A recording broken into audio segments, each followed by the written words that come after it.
Assalamualaikum warahmatullahi wabarakatuh. Kami dari kelompok 4 yang beranggotakan Risalatul Mursyidah Rohmah, Maharani Muslimatul Maghfirah, Naila Wardah Kamilah, Muhammad Abi Raditya, Syada Safira Larasati, dan juga Nur Hasanatul Solihah akan menjelaskan materi tentang ANCOVA atau bisa disebut juga dengan analisis kovarian. Pengertian dan fungsi ANCOVA.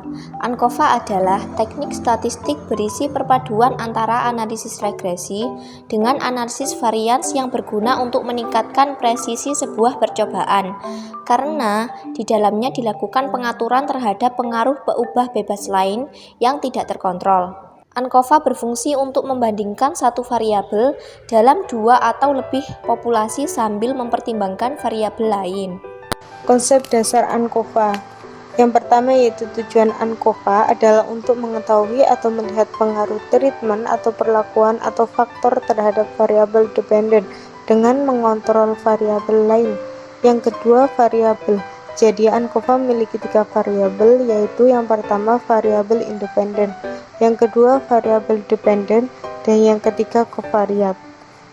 Selanjutnya, standar penerimaan dan penolakan hipotesis. Untuk yang pertama, HO diterima, HA ditolak jika nilai sigma lebih besar A, 0,5. Yang kedua, HO ditolak, HA diterima jika nilai sigma lebih kecil A, 0,05. Dan yang keempat, asumsi. Ada 4 asumsi yang harus dipenuhi, yaitu yang pertama, uji normalitas, yang kedua, uji homogenitas, yang ketiga, uji homogenitas regresi, dan yang terakhir, uji linearitas. Setelah semua asumsi terpenuhi, maka pengujian hipotesis menggunakan ANCOVA bisa dilakukan. Selanjutnya yaitu studi kasus ANCOVA.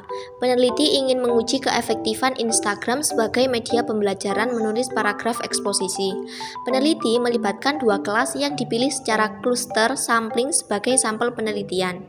Kelas eksperimen akan melakukan pembelajaran menggunakan media Instagram, sedangkan kelas kontrol akan menggunakan media lainnya.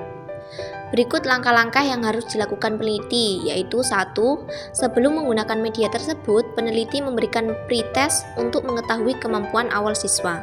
Yang kedua, peneliti memberikan perlakuan, yaitu melakukan pembelajaran menggunakan media Instagram dan pembandingannya. Dan yang terakhir, peneliti memberikan post-test untuk mengetahui hasil peningkatan hasil belajar siswa setelah memberikan pengobatan. Uji hipotesis menggunakan SPSS. Yang pertama, siapkan data. Untuk memudahkan menginput data di SPSS, siapkan data terlebih dahulu dengan membuat tabel di Microsoft Excel. Langkah yang kedua, input data. Buka program SPSS, klik variabel view. Ketikkan nama-nama variabel di kolom name. Ada 3 variabel, pretest, posttest, dan kelas. Untuk kolom measure, pada variabel pretest dan posttest ubah menjadi skal, dan untuk kelas ubah measure menjadi nominal.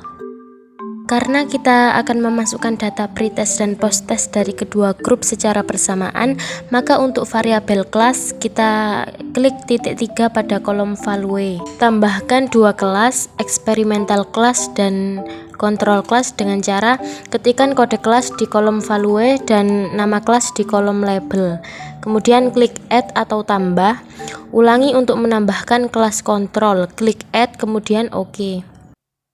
Lalu klik data view di pojok kiri bawah, copy paste data yang telah dibuat di Microsoft Excel. 30 data pertama yaitu 1-30 merupakan data experimental class, dan 30 data terakhir dengan urutan 31-60 adalah data control class. Sehingga data berurutan. Data pretest eksperimental dijadikan satu dengan data kontrol, begitupun juga dengan data posttest.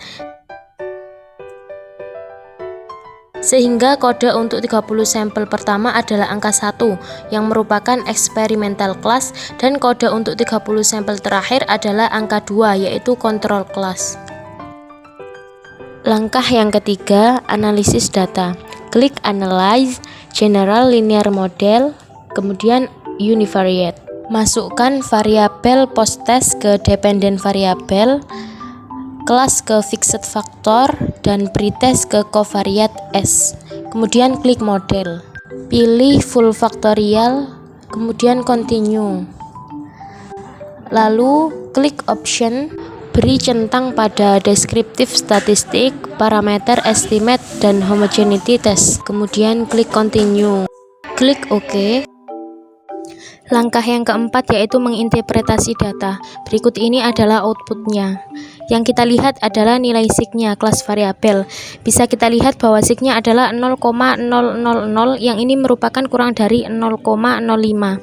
Jadi, HO ditolak dan HA diterima.